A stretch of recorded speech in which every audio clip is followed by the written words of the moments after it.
There's a statistic that most people don't talk about.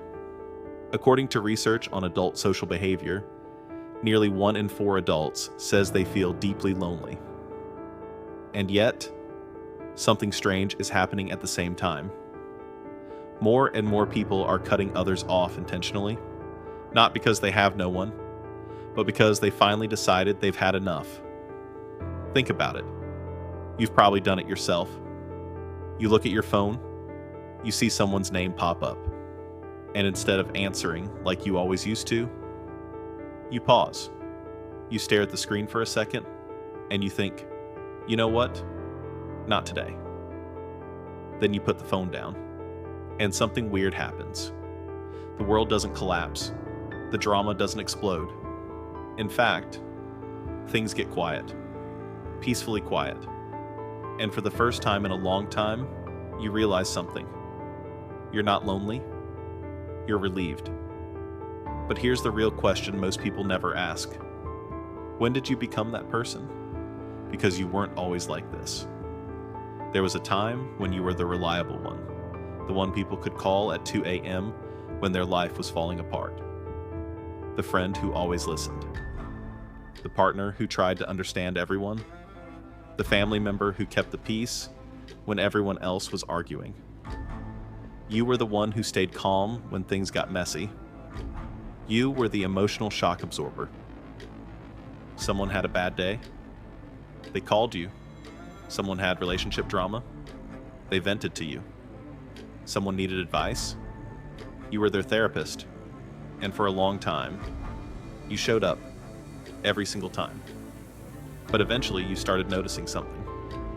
Something subtle at first, then impossible to ignore. You were always there for people. But when you needed someone, things suddenly got real quiet. Maybe you sent that long message explaining how you felt. And the reply came back 2 days later. Sorry, been busy. Maybe you listened to the same friend complain about their toxic relationship for the 100th time.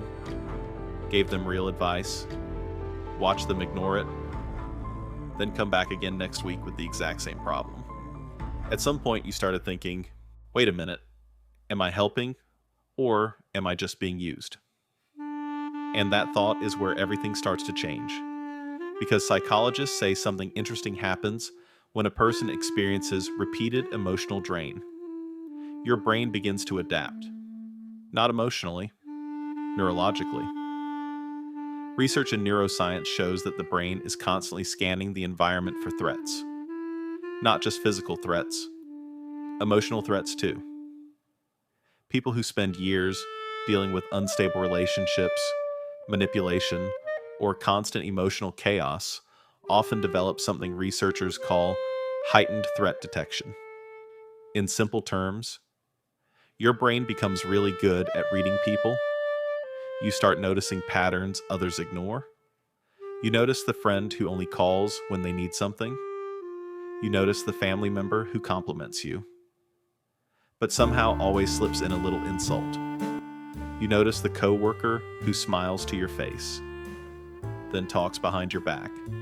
And once your brain sees those patterns enough times, something interesting happens. It stops asking for permission. It starts protecting you automatically. Some psychologists connect this behavior to nervous system responses related to stress and emotional safety. When the brain senses repeated emotional exhaustion, it sometimes shifts into a protective mode. Not anger, not revenge, distance. Suddenly, your instinct isn't to fix the relationship. Your instinct is to step back. That's when people start saying things like, "You've changed. You used to be so available. You're different now." And the truth is, yeah, you did change, but not the way they think. You didn't become colder. You became aware. And awareness changes everything. Because once you start seeing the patterns, you can't unsee them. Think about the moment when it finally clicked for you. There's always a moment. Maybe it was a friend who disappeared when things got hard for you. Maybe it was a partner who kept crossing boundaries you clearly explained. Maybe it was family members who expected loyalty from you, but never showed it back. And one day you thought, you know what? I'm tired. Not angry, just tired. Tired of explaining yourself. Tired of giving more than you receive. Tired of feeling responsible for everyone's emotions. So you did something simple.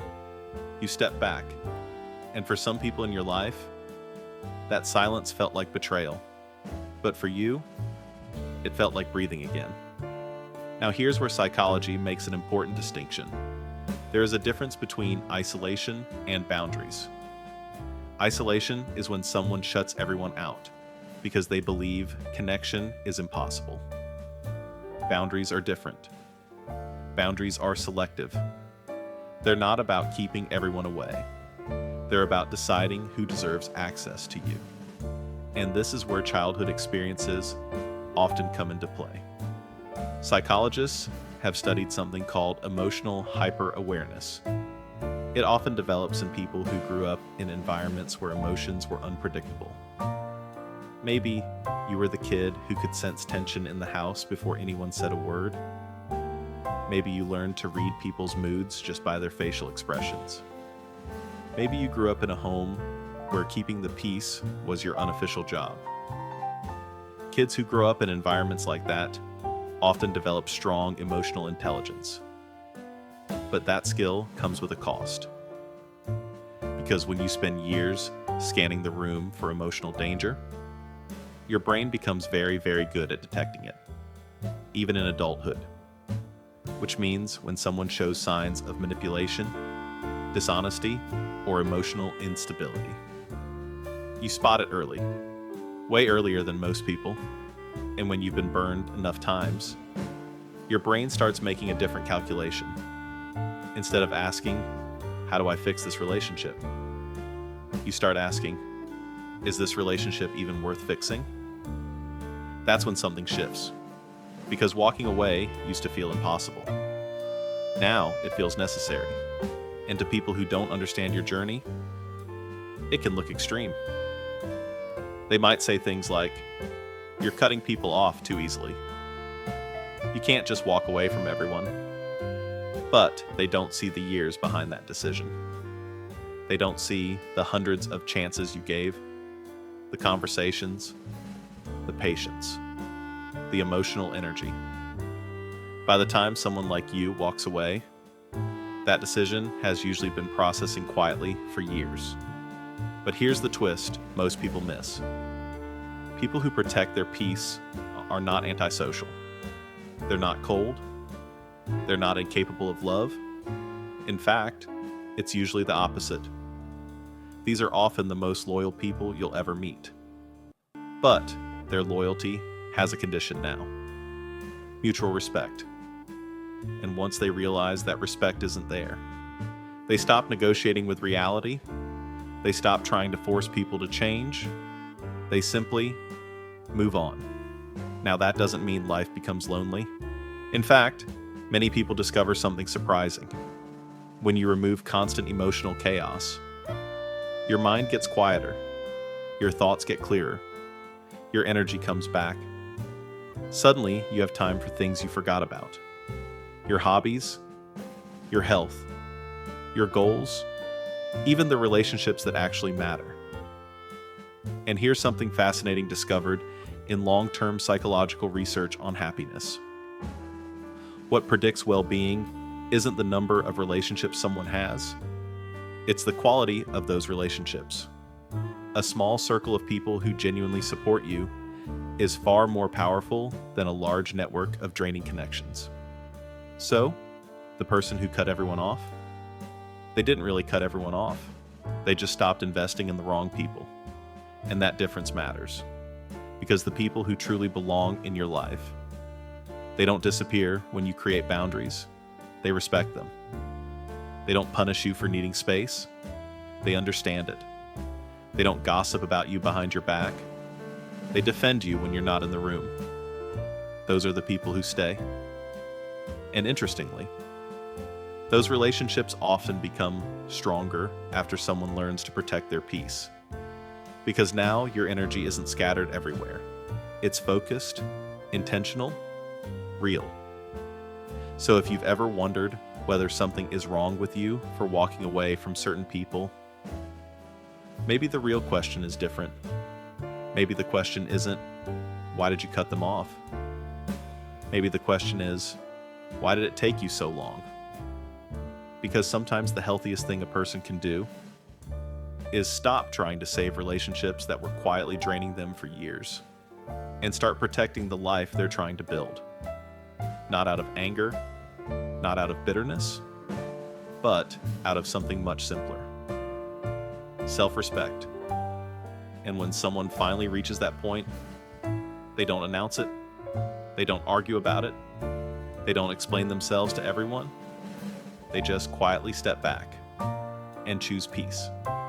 If you relate to this, you're definitely not the only one. So I'm curious. Have you ever had to cut someone off to protect your peace? Let me know in the comments. And if you enjoy psychology videos that explore the deeper side of human behavior, make sure you subscribe for more, because sometimes understanding the mind helps us understand ourselves a little better.